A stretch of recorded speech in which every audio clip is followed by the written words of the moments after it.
Hi, my name is Sara Lewis, and I am so excited to have a conversation with Pearl today. Hey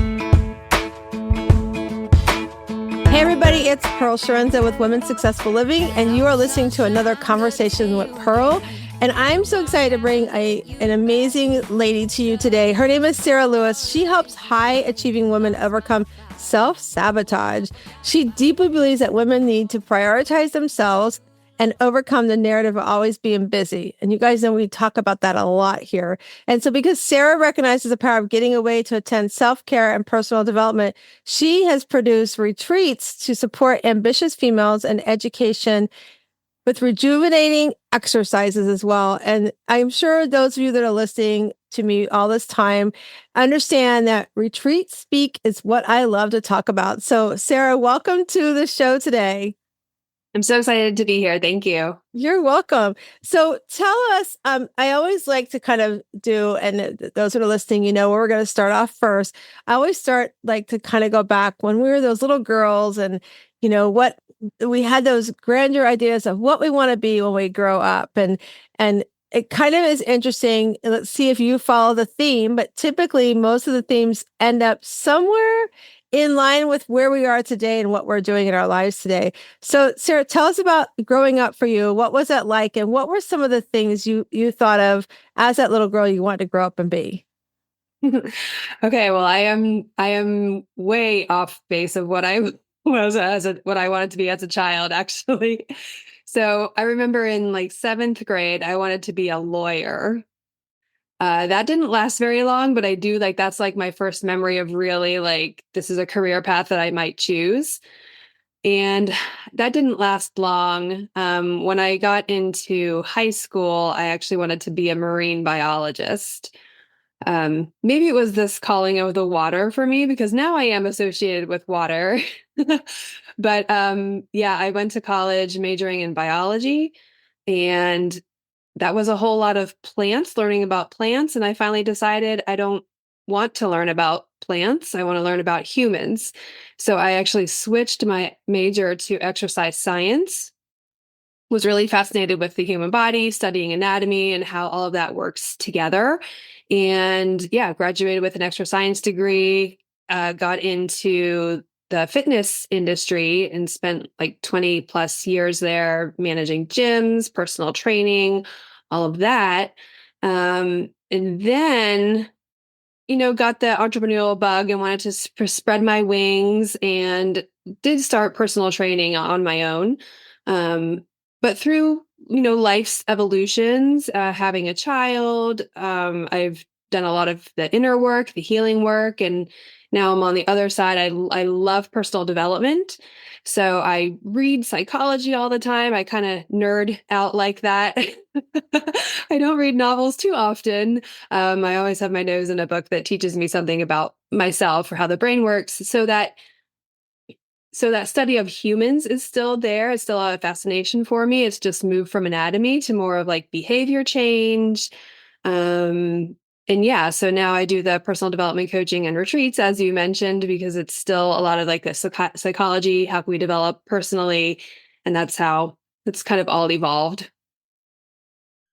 I'm listening to it, I'm writing down, and I'm thinking about plants and human, like that they kind of go together because like we want to grow and watch something grow into something beautiful. And then taking that human design, human development, and like you said, you did some fitness with it, like really creating a beautiful plant in us as a human. I could see how they correlate together. And yeah, lawyer, it's like you can see that totally different shift there. But I think it's interesting, and you kind of gave us that picture, like I typically have with our guests, is that we start out with this great idea of what we want to do, and then as we get older and we start stepping into who we truly want to be, there's still some ties in there. There's still some ties in there because lawyer also, I mean, let's just talk about that for a second.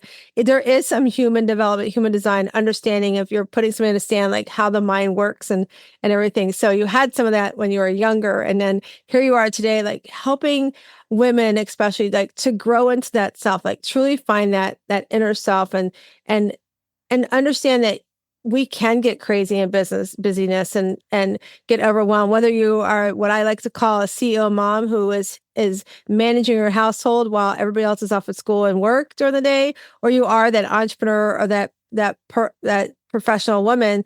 We get so busy. I actually did a training this morning. I did a personal development training for my network group, and we spent an hour talking about the judge and saboteurs, how they show up in our brain, and how the people pleaser or the controller and stickler, how those things show up. And like, especially, I think people pleaser, if I was to take a poll, I think a lot of the women, probably 90% of women, have that people pleaser in that top three somewhere because Hmm. I feel like, and I see it, that women, we're such nurturers that we want to take care of others to the point that it can be a detriment to us, right? And Right. so having outlets like you and I've spoken before, where retreats are part of who we are and part of what we love to do to give back and pay forward to women. How did that, like, at what point in, you got the entrepreneurial bug, like you said, and you want, this studying and helping that human brain and helping us to become developed. What point did you say, I think I want to do more and maybe create a retreat? Tell us about that. And how many retreats have you done so far? Yeah, so it was kind of all along these lines of evolution. I started attending retreats during my fitness industry days and went out to like the mountains and like Colorado, Utah, and was like, wow, retreats are, so powerful for working on yourself, but coming back like as a different person. Like you go in overwhelmed and just burdened, and then you come back and you're much clearer and calmer, and you're like a better mom, a better wife, a better sister. So I was like, okay, retreats are like something valuable. And so that was in my brain. And then we also have our lake house in North Carolina, and just that water aspect, being able to stand on a dock or a deck and look out and just take in the views and how calming that is. So I wanted to combine those two experiences. Like, okay, let's get the power of the retreat, do that inner work, take that time and space for ourselves, but let's do it in a serene location where it's also soothing to the nervous system. So that's the water aspect. I've read that the greenery of the trees around lakes is also like a stress relief. Like I'm like I mentioned, I'm a nerd, so I've read like the research or research summaries. So it's a little different from the beach in that way, but the ocean waves, of course, the sound is calming. But the greenery of the trees, even if you don't get the ocean waves at a lake, is still soothing to the soul. So that's how I combined to do lakefront retreats. I love that you share like the experience. I'm getting ready to have our eighth retreat this year, and I had somebody say, they had attended a retreat before. I thought I was going on vacation. I'm like, well, retreats and vacation are a little different. Sometimes people look at that going, I'm going on vacation. No, when you come to a retreat, I mean, you're going to have some quiet time, you're going to have some downtime, but you're going to do some work. And if you are somebody who's like just wants to go on vacation, just get up, sleep in, and not do the work, go book a hotel, go, something that's for that. But if you're, like you said, if you want to come for the experience, come to take the overwhelm of life and sort of give it a little refresher and take that breathing few days away from the busyness, like you were saying earlier, and really work on some things for you. That's what retreats for me are all about. It's funny how we kind of are aligned with why starting a retreat. I one of the things that I did is I had gone, oh gosh, it's been a while. This is my eighth. So 8, 9 years ago, I was part of a huge conference. It was called Women's Leadership Live, and it was an amazing conference. And I remember I was ambassador for the first one that they did, and I sat there. I was like, "This is so powerful." It was like two to 300 women in this one big conference room. Most of them were high income earners, high professionals in their career, big, Fortune 500 above companies. And I remember sitting there, as this little entrepreneur that I was, somebody who was just in the coaching realm. And I got invited because one of the hosts was a client of mine. And I remember sitting there thinking, this is amazing. But I started thinking about that CEO mom that's at home, or that that mom who was balancing work and home, or just that professional, maybe didn't have any kids, but was like, I'm so much at my job all the time. I can't catch a break. I can't catch a breath. I'm going to stress out and get sick. I sat there and I was like, we got to do something. And I remember I decided to do a brunch. I was like, we'll do a Saturday brunch. We'll have everybody come for the day. We'll have, light snacks in the morning, a lunch at midday. And Stacy Shefflin, who came and was one of the folks that put on the Women's Leadership Live, she came and she's like, Pearl, you need to do a retreat. Like, you need to take women and take them away for a couple of days, because she saw that benefit just in a few hours, how we were really pouring into these women. And so I create this pajama retreat where you just show up, no makeup, you let the girls hang loose if you want to, and just start doing work. And so back to what I was saying about what retreats versus vacation, you're going to have free time on the beach, because I'm like you, water and nature is such a big part of my retreats. And we've done mountains before as well.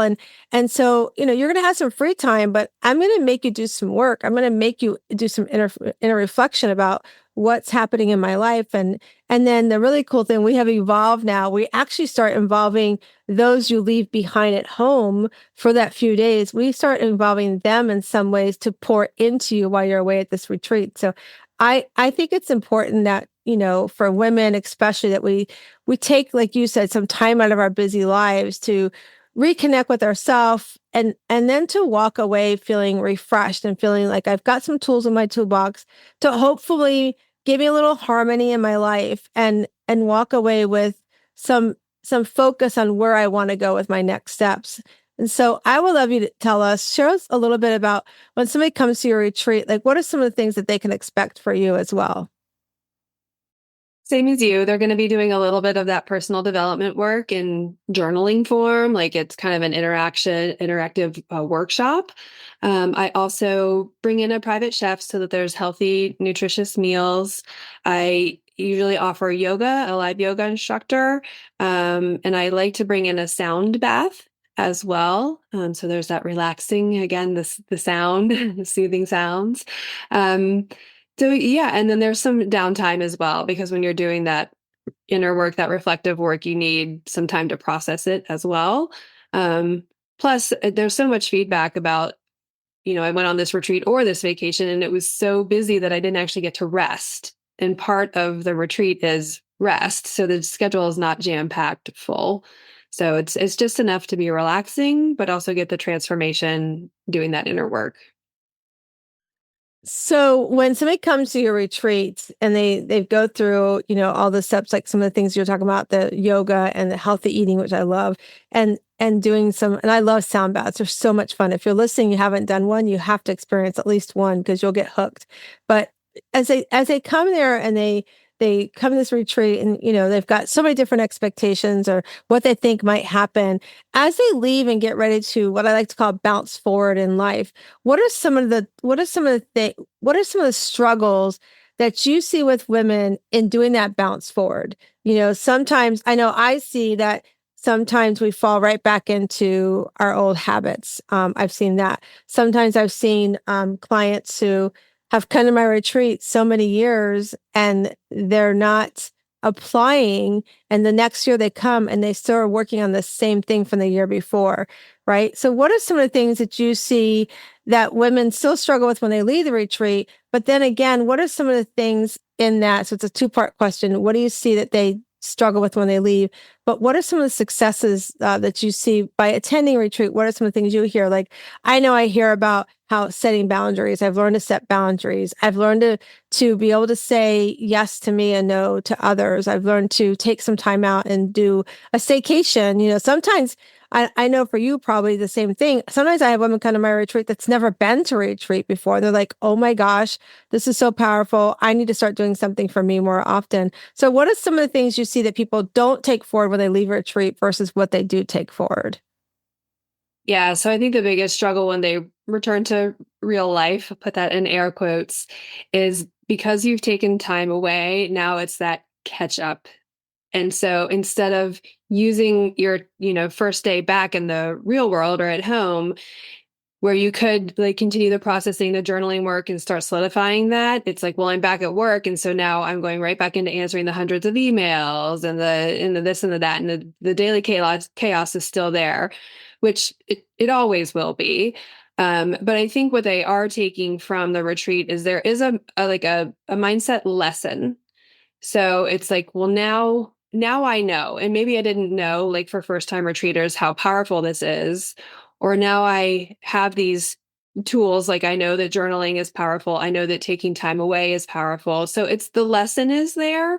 It's the integration that needs to continue happening. So like I know like for you and for me, like we continue working with our retreat attendees slash clients after the retreat because 3, 4 days, however it may be on a retreat, is going to give you the lessons and this time and space to learn those lessons. But then you need the continuing support to actually implement, like you mentioned, like habits, like how do we make this a habit? So that's actually part of my method when I'm working with my clients is that we do talk about how do we create habits. We release the stress first because we have to regulate and then work through things and start establishing habits.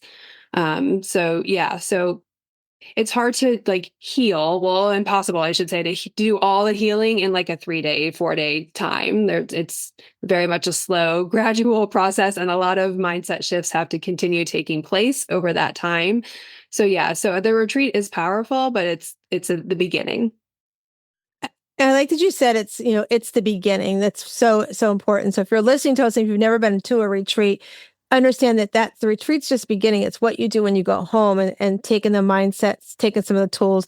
I like you, I love to do yoga in the morning because I feel like if you can kind of create a routine that every morning we're going to get up, we're going to go do yoga, and you sort of like in those few days we have together in that little bubble, just start the routine of getting up and doing something for self.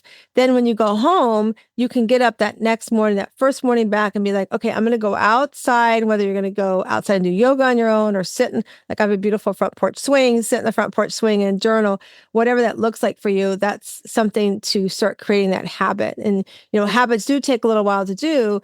And if you can take it, if there's one thing you take from the retreat, and that's why I tell everybody too, if you take one thing, it's like we've created a habit every morning to do something for self.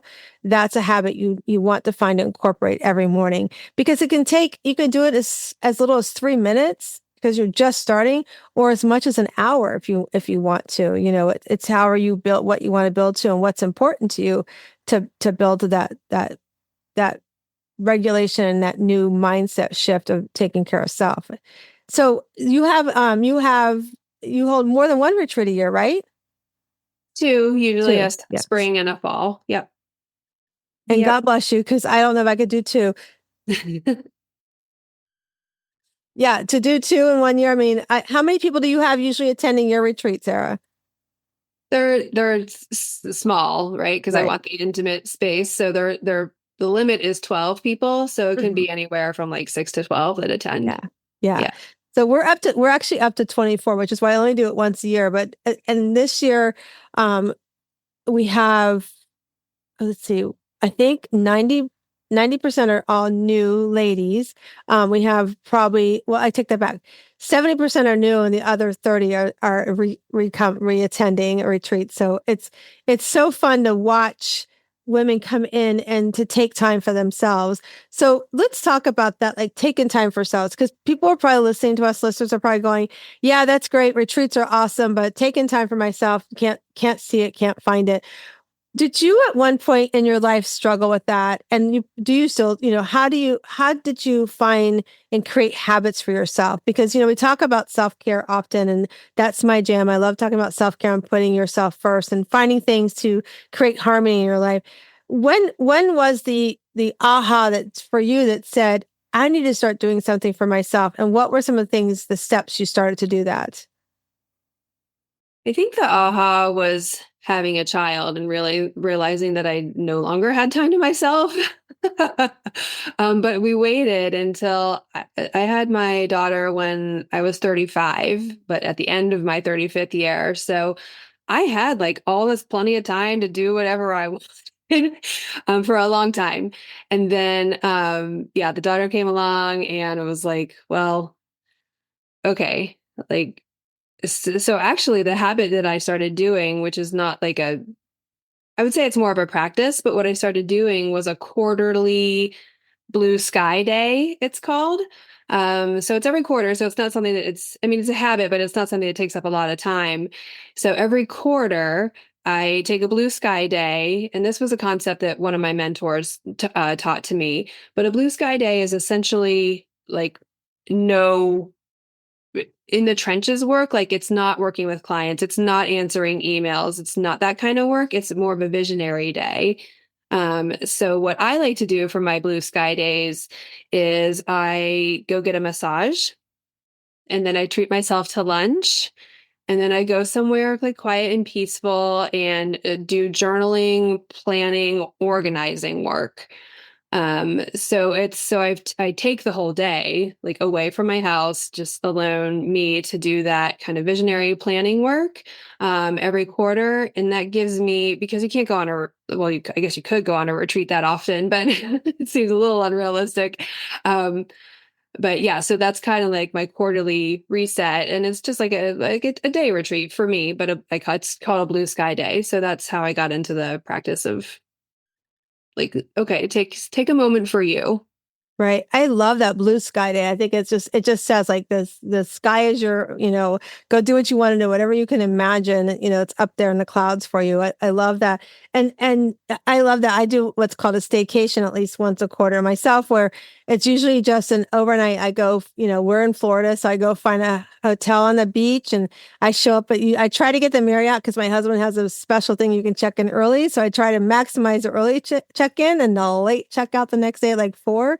So I can kind of take that, 36 hours. So sort of like what you said, a blue sky day, kind of just pour into myself, sit in my PJs, just do things for myself, even if it meant that I slept in, for a few hours, just that took that time out and, really reconnect with myself. I love that you call it that visionary, like that visionary day and to do something for yourself. So if you're listening to us, it's really important to have, as Sarah calls it, a blue sky day, that you can just take those time out. I too, Sarah, we started late. Our oldest, was around 35 years old too, that when we adopted Matt, and a few years later came Nate. So yeah, it was like we had all this time, and then all of a sudden, we have these beautiful boys, and it's like, oh, life gets so crazy, and the mom duties and the PTAs, and that's where, for me, that's where my people pleasing really started showing up, because I was like, I tried so long, and then we finally, we have these amazing boys, and then like showing up and doing for them all the time. I kind of like, okay, I had my first 30 some years. Let me put her on the shelf while I do these, next 18 years. And then around, year 13, 14 of having kids, I was like, oh, what am I doing? Like, I'm more than just a mom and a wife, right? We were more than just these titles that we wear. And Mhm. so if you're listening, like figuring that out, it's so, so important, because as Sarah and I, knows, when we lost our oldest son almost 2 years ago, it was like, I was so glad I figured that out, but it was still that eye-opening kind of confirmation that I talk a lot about with my clients, to say, if you're not here tomorrow and you work a 9 to 5 job, they're going to slide somebody into that job spot no matter what. But your family is the one that's going to be like really missing out. They're the ones that's going to feel that at home every day of their lives. And so if all they can say at your eulogy is what they saw you do for you, how does that show up for them? And if they can only say you wore your titles, and you're hearing this right now, I want you to stop and start creating your blue sky day for yourself, but also create days for your loved ones, your immediate family, kids, that kind of thing, because it's so, so important. I know, Sarah, that as I went through this journey of being like, oh, I got to take time for me, I got to stop wearing these titles, I did start showing up. And the really amazing thing, and for our listeners, if you're listening, is that your kids and your family are watching you. They are seeing what you're doing. And if you've heard any talk about generational trauma and those kind of things, if you don't take care of yourself and you continue to be that people pleaser or that stickler or whatever your saboteur is for you, it's going to show up in your kids in their lifetime. And, my brother and I recently had a conversation about that with, generational trauma and how it shows up. And it's important to start doing that work, because when you are not here and we don't get the beautiful pleasure of seeing you, your kids, your family are going to have those memories to say, oh, I saw mom sit in the front porch swing. I saw mom do a staycation. I saw mom go get her nails done with me so we can have a conversation. I saw mom go to the movie theater so we could just chat and spend some time together. Those are the things you want to leave behind for a legacy, not the I saw mom work all the time. I saw mom volunteer all the time, because then they're saying, I didn't see mom in my life, or dad, or whoever you are listening. And so I love that you remind us that busyness is a thing. It can be a very big detrimental thing to us. So, Sarah, as you went through that and you started to recognize that, you became this busy person and life was getting away, what were some of the first steps you started taking to get yourself to the blue sky day? I think it was noticing that.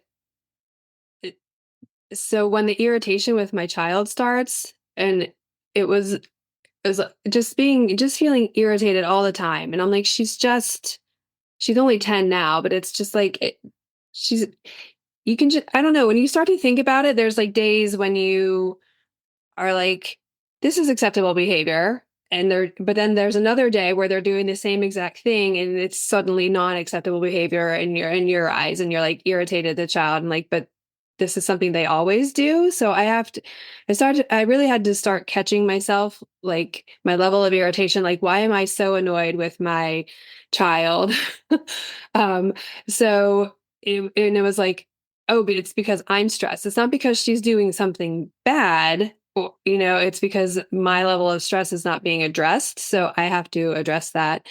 And, I've like that mom guilt kicks in, like, well, taking time away from my child doesn't that make me a bad mom? Like, hence a lot of women don't want to go on a retreat because it's like, well, but I need to be with my child. Well, but you're a better mom when your stress levels are lower, right? You're less irritated. So I think it was just noticing that, like, I was like, I mean, we went through some like pretty bad times, like a lot of drama in my house. Like when my daughter was 4, she was just angry at me all the time, like yelling at me, like I couldn't make her happy no matter what I did, kind of thing.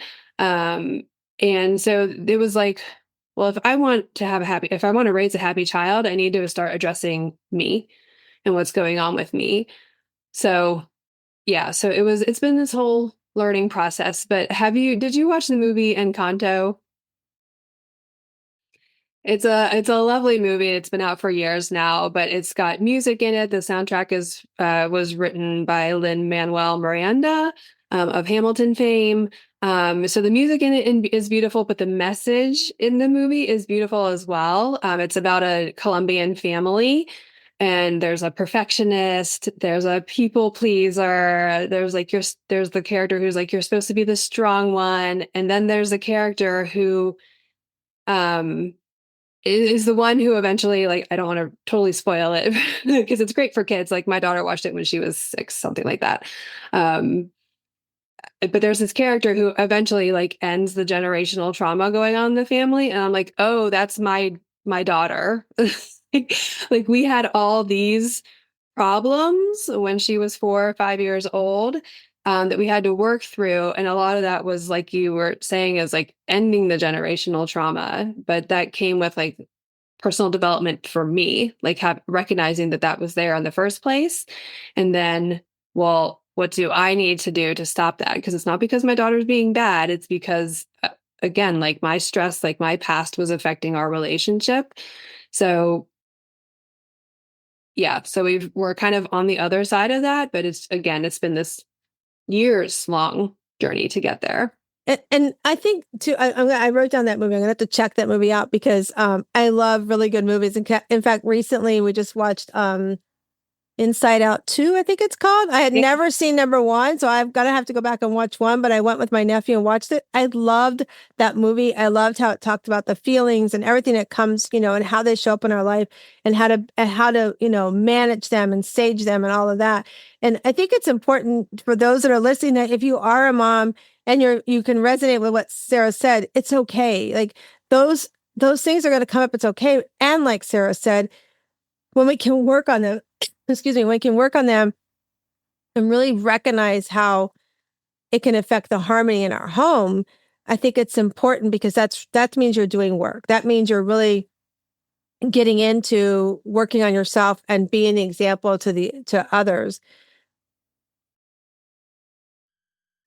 So it's important because, we've said a lot here today, generational trauma, but our kids do see that. And so, like you said, your daughter was kind of acting out. I want to share a tip that we did, and your daughter's still 10, so some of this you probably can use as well.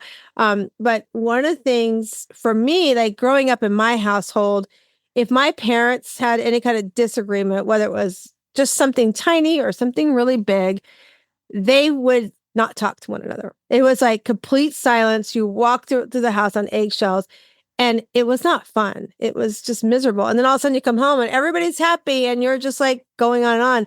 In fact, it still shows up. My brother and I were talking about it because we were talking about something that's happening in with his journey he's on right now, and how a member of our family is showing up that way, thinking, oh, well, you had boundaries around me and now you have this big, heavy thing happening. So now I can come in and be like the rescuer. It's like, no, no, no, no, nothing's changed. It's unfortunate I'm going through this, but it doesn't mean you get to come back in and be like, oh, I'm happy. Everything's fine, right? You still have to set boundaries. And so for me, growing up in a household that was like that, I remember my boys were, they were in high school. And I remember one time my oldest son said something. When they were younger, my parents would come and hang out with them while my husband and I used to do mortgages. So I won a couple of cruises. So Chuck and I would go on a cruise and my parents would watch the boys. And I remember one time I said something, I don't even know what it was, but one of my boys was like, "You sound like grandma and papa." And I was like, "Whoo, that was a big trigger for me, right?"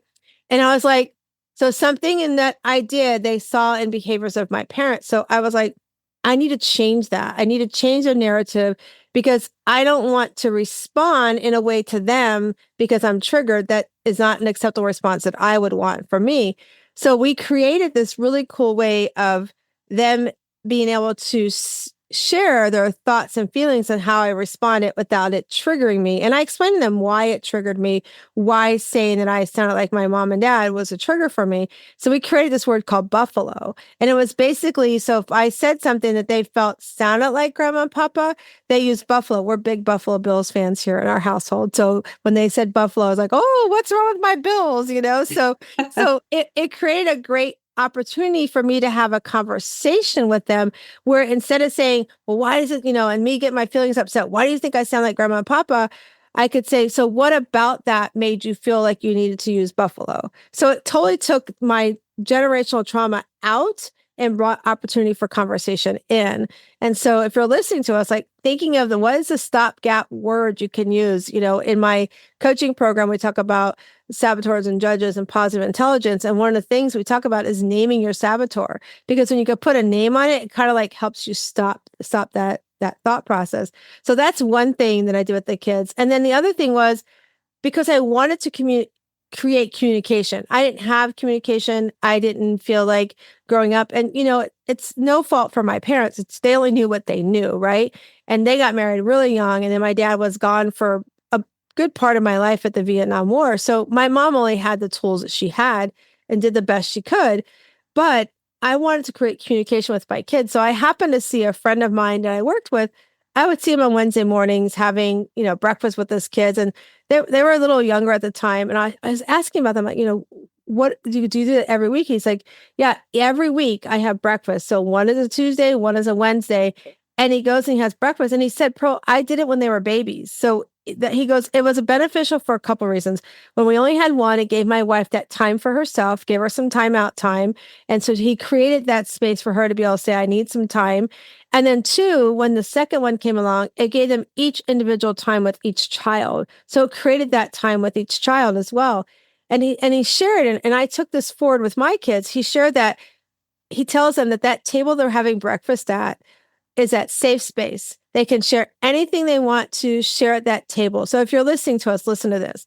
Your kids can share anything you want to at that table. Good, bad, and different, sex, drugs, rock and roll, whatever it is, you can share it, right? And you can have conversation and there's no punishment. So no matter what they tell you, other than if they've broken the law, and hopefully that never happens, but no matter what they tell you, you cannot punish them. You cannot go home and say you're on restriction or whatever. That's the safe space for them to be able to come and say, this is what's on my mind. This is what's happening to me at school, whatever it is for them, or just have some joy. My gosh, did you watch that football game the other day? I played so great.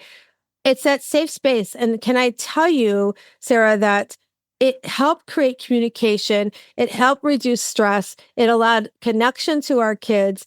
And it was just, it's an amazing thing. So I told my brother when I was there with him, I'm like, look, at my nephew's just 9 years old. Here's some really cool things you can do with them. And I said, I wish I had something earlier in my kid's lifetime that had taught me that, but it's never too late is my point for sharing that. And so I thank you for sharing your vulnerability with your daughter. And because we need to understand, those that are listening, parenting is not easy. There is not a book that says, da, da, da, da, da, da. And when they hit teenagers, and nowadays are hitting them around 9 or 10 years old, I mean, my gosh, it's like, whoa, I don't remember being like that. So, and then every once in a while you'll have a parent go, oh, I remember those days, right? But I just want everybody to know, and I'm glad you brought it up for us, that it's parenting's not easy. Don't feel like you have to be perfect. Nobody's perfect at parenting. If they are, tell them that I have some swamp land to sell them here in Florida, because it's not that factual, right? You're going to have challenges, but if you can create communication, if you can create self-care for yourself, you teach your children communication and taking care of self first. And I think that's really very, very powerful. So in taking some of that, what we just talked about there, Sara, what are some of the things because you've got a daughter, right? So what are some of the things, like you're giving the example of the Blue Sky Day, visionary, going on retreats. What are some of the other things for those moms and or dads that are listening that have young ones at home? What are some of the other things that you're doing to help your daughter, be that example and helping create the communication for her? For me, I had to learn empathy and communication. So sounds like we grew up in similar households. The silent treatment was the way that was demonstrated for us to communicate, which is not communicating, right? But if my dad was mad, he would be silent for days. I never heard like my parents fight. Like there was no yelling. But it was always just silent. And we learned that if you have an emotion, you don't talk about it. We just did not talk about emotions. Everything was like facts, like what did you do in school today? Like not how did you feel about whatever happened in school today, but like our emotions were shut down. And my brother reminded me of a phrase my mom used to say, like if we were saying that we were upset about something, and she was in her irritable state, she would say, well, life's short and then you die. It's like, well, that's not comforting. And I remember an occasion where I must have been saying that someone called me a name or something I didn't like. And she was like, well, just say sticks and stones break my bones, but names will never hurt me. And I'm like, that's like looking back at all those things. I'm like, that is not comforting. And what I was looking for as a child was comfort.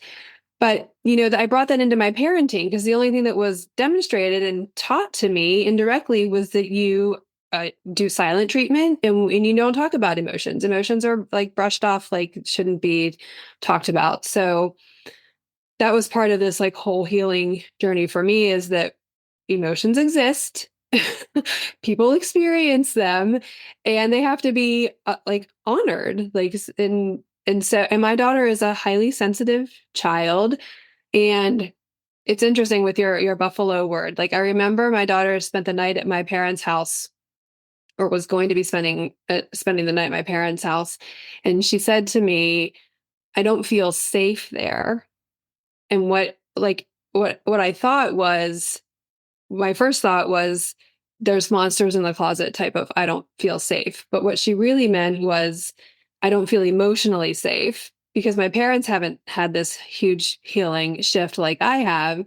And so when she goes to them, it's like she doesn't feel quite emotionally safe. But I've really worked hard on being empathetic and providing a safe space for her to hold her emotions. So that's been like the huge shift for me. And when we went through that like really crappy time, like things are, much better now. I encourage her to cry. Like I didn't cry at all until I was, I don't know, 38, something like that. Like it was like crying is makes you weak. Like but I think I was so shut down that I couldn't experience emotions at all. So it's been this like opening up for me and um teaching her, well, being available for her, but also now teaching her like emotions are okay. And here's how you manage them. We don't ignore them. So I've had to learn a lot of how do you manage your emotions tools and regulation tools for her and for me to get to this point where we are now. I love that you remind us that because you're setting the example and you're helping her because I think for a lot of us in our generation, many people grew up where there wasn't a lot of communication, and we don't talk about the mental health aspect or talking about your emotions. I grew up in the household, and many people I speak to around my age, I'm going to be 60 this year. It's like you go in the corner, you were seen but not heard as a child. There's that whole generation. So sharing your feelings with others was a very like, I don't know how to do that. I was told not to say anything, and not to create that. And for you to create that for your daughter to be like, she's now able to tell you, I don't feel safe. And you could figure out what that means, right? I think that's important because then it also teaches her to communicate, right? We're teaching our kids to communicate our feelings and then our feelings are real. Sometimes people go, like you said, oh, sticks and stones. No, it's not. It really hurts me, may break my bones. It might break my bones because it's really hurting me inside. And so having that safe space and creating that for our children, and even if you don't have kids, like creating that if you are somebody who runs a business and or you are running a department, creating that space for your staff and or your employees is really, really important because they need to know that I can come talk to you about something that's on my mind and I'm not going to be held against it in my performance, right? So creating those spaces, I think it's really powerful. I was talking with somebody a few weeks ago. We were talking, she's coming on the podcast as well. And she was talking about how she works with companies around grief, and grief can be, something like me, where I've lost a child or a loved one, but grief can also be the loss of a marriage, maybe you've lost a job, but especially around the grief of a loved one, you work in these companies and you get the 3 days bereavement, right? I mean, who can bereave in 3 days, especially when it comes to loss of a loved one? And so this company had talked to her, had seen her, met her, and she was talking about, there's different stages of grief and everybody's stage is completely different. Doesn't mean I'm going to do stage one the way you do stage one, right? The whole time is so, so different. And so they were listening to her and they're like, wow, they recalled an employee who had had a significant loss and was struggling coming back to work. And so because they listen and they love communication in their company, they've actually created a thing around grief. Like if you lost a loved one, especially around, hey, it's 3 days, but if you need a couple extra days, just let us know. And when you come back to work, if you don't want to wear the dress code, but you want to wear nice jeans or something, because that's what makes you comfortable, go ahead and do that. And when you're here, if you all of a sudden you're working and you feel like you got to get up from your desk, like get up and, create that space. And I think it's powerful as a mental fitness coach that I am, to watch some of these things start to come out more than just in our four walls of our home. And I think having conversations like you and I are doing today is going to help continue that change that we've had. I started my community. It's called the Shiro League. We meet every Sunday evening from 8 to 9 p.m. Eastern time.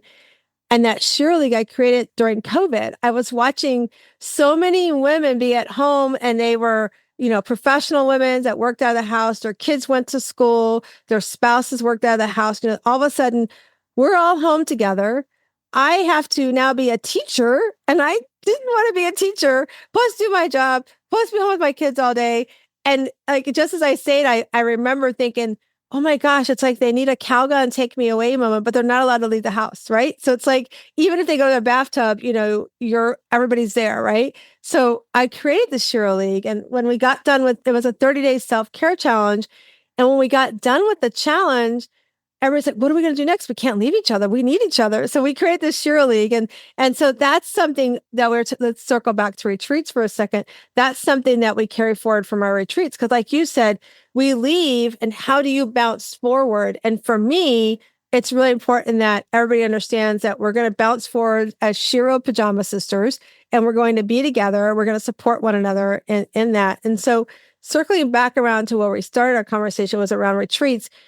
And then tying in the examples that we can be, everything we've talked about during this episode here, when we bounce forward, affects our circle around us, including our kids. And I think when you talk about a retreat and talk about going away and taking that time away, that's really what a retreat is for you, is to be able to do that inner reflection, recognize some of the things we've talked about. How am I showing up to my loved ones? How am I showing up to my professional career? Or how am I showing up just for me personally that I've not addressed? And so I love that you are doing retreats. I think, I think it's important, if you're listening to us, to find a retreat that fits you, that is a right fit for you. Many people don't want to come. I had one lady, she came to my first retreat was a 2-day come and go retreat. We didn't spend the weekend with each other, and it was no makeup. And I had one lady that refused to not come without makeup. And I can tell you today, she's still sitting in the same spot she was almost 8 years ago in her life.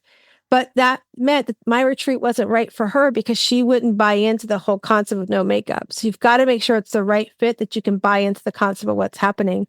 And so, Sara, for you, when you do the bounce forward, what are some of the things that you do to help stay connected with your attendees when they bounce forward from your retreat? I know you talked about, following up and coaching, but is there anything else that you do with them? And what are some of the tips you can give somebody when they bounce forward?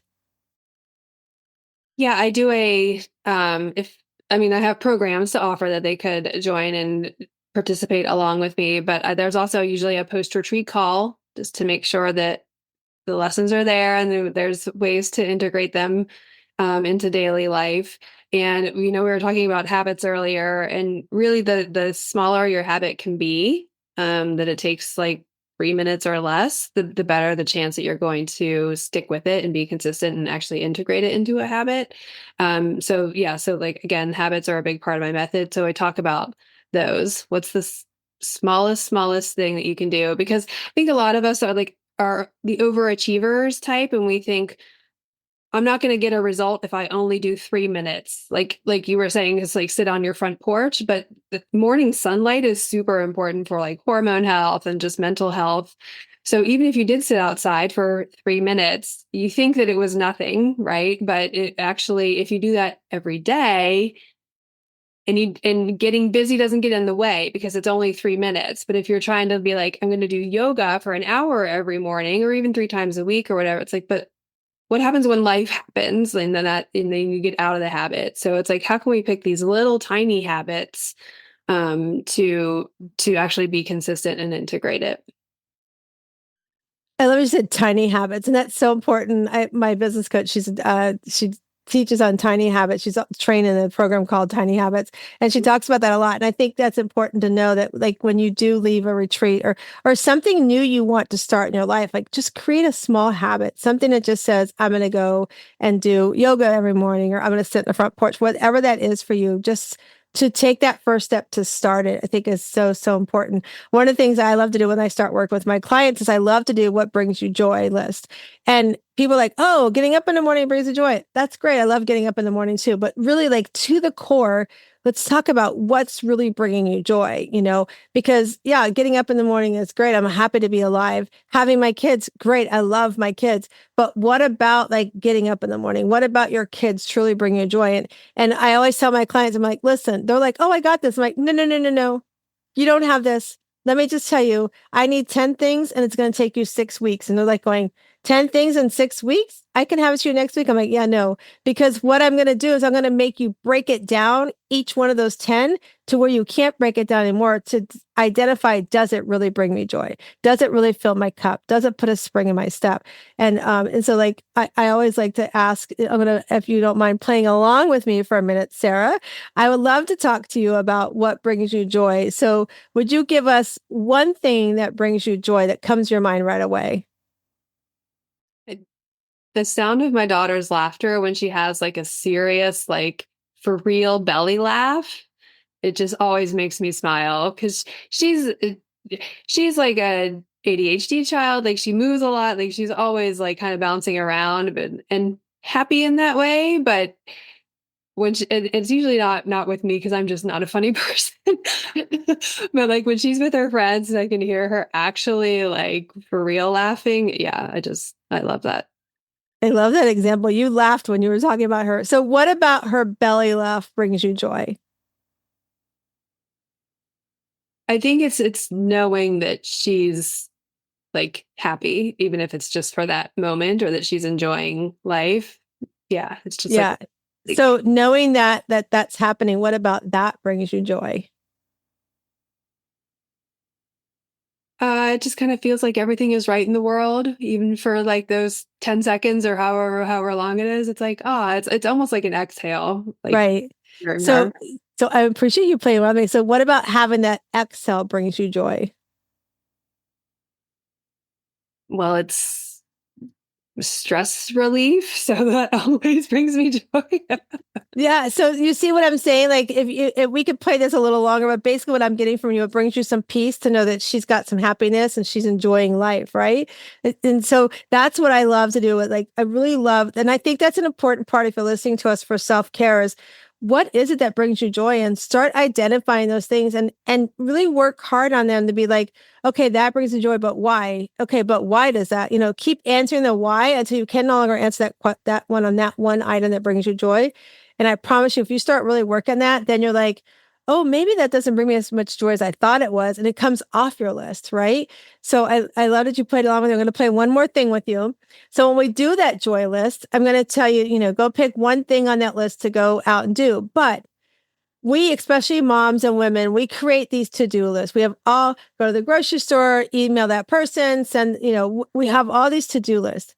We never think about our not to do list, like the things that we have to stop doing that keep us from getting to our joy, right? So it could be whether it's, our thoughts or our actions, right? So if you were to think about that example you gave with your daughter, what's something that you should put on your not to do list so that you can enjoy seeing her and hear her laugh? It's actually something that I've already been working on as part of this whole process of how do I make her feel safe? And it's not punishing her because what I realized was most of her behavior when it's like annoying me or irritating me or whatever it may be is because she's experiencing an emotion and acting out on the emotion. It's not because she did something bad that needs to be punished. So for me, like, because I was grounded all the time when I grew up. My brothers were grounded all the time. You did something like that wasn't perfect. Okay, well now you're grounded and you can't see your friends. And my extroverted child, ADHD child, like not being able, not and being an only child. She is an only child. Like taking away socialization for her is like the worst punishment you could ever think of. And so, but that was all I knew again. So it's like, well, how do I, okay, so my not to do is to not punish her, like instead to recognize like she's having an emotion. We don't punish for emotions. Um, but if she went out and you broke someone's mailbox, okay, well that's a different story. But so on my not to do list is to not punish her for just having an emotion.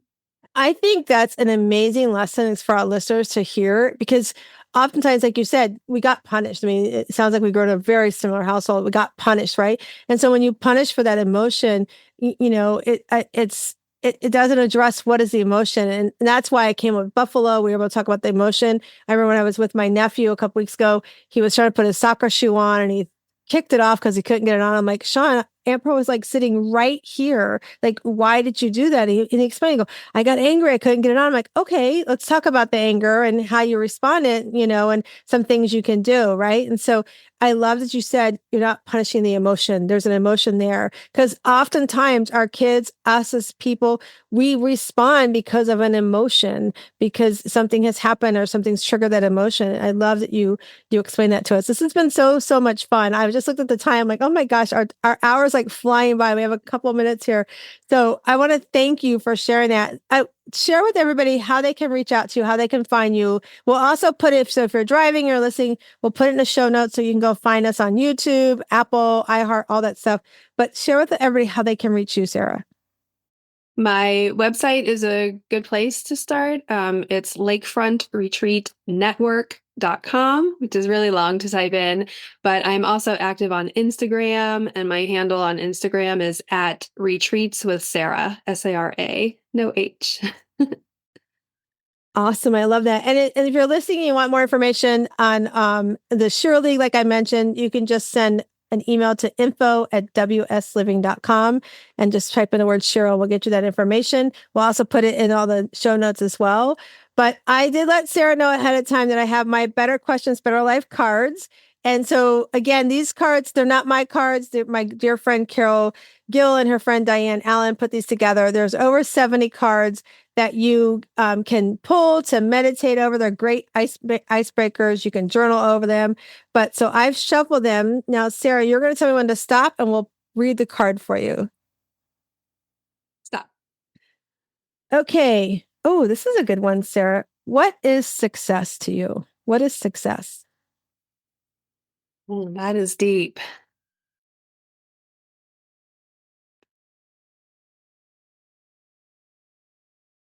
I think sticking on the theme of today is that it's having the life that you imagined, and it's going to take work to get to that because of our past experiences. But yeah, I mean, we put so much pressure on like success is money, which it's not, because I feel very successful in my parenting because I have made these changes and we have what we need in life, right? And I've found that I don't sit in lack, that I'm lacking in things, and I have good relationships with, and we've been through the ringer, mind you, but I have good relationships with my daughter now, with my husband. So it feels like success because there's harmony in my life. Okay. Oh my gosh, we have so much like in common. I didn't realize, and we've talked before, you guys, but I didn't realize how much we're like aligned. And I love what you said. It's that you're doing the work. The success is that doing the work, and the work is now starting to show. You're starting to see relationships, especially with your daughter and family members. And that's what's important for the listeners to understand is you have to put the work in. You can't just wake up in the morning and go, oh, it's going to be a great day. Yeah, it can be a great day. And there's work you have to do. You know, it's sort of like affirmations. I talk about, affirmation and manifesting. It's great, but if I ask somebody to stand in front of the mirror and say, oh, I've got all the money I need in my bank account, and they have barely $20 in their bank account, they're not going to believe it. But if I have you stand in front of the mirror and say, I'm going to do activities today that can bring me abundance to my bank account, you might believe it and might tell your brain to go look for some of those activities. So I love that you share with us. We have to do that work. And so I just want to thank you for coming and join us today. And thank you all the listeners for listening and watching on YouTube. Make sure you subscribe at the button down below on YouTube. And then just give us feedback, give us a review, let us know how you enjoyed the show. But most of all, I want to remind you that you do come into this world. We've talked about some really amazing things, some challenging things that we've had, and you have a little rough oyster that you've picked up, that you've been brought into the world with. And if you work on that oyster and start opening it up inside, you will find your inner pearl of greatness. And I hope today that you got some great pieces of wisdom of pearls and you go find your inner pearl of greatness. Have an amazing day.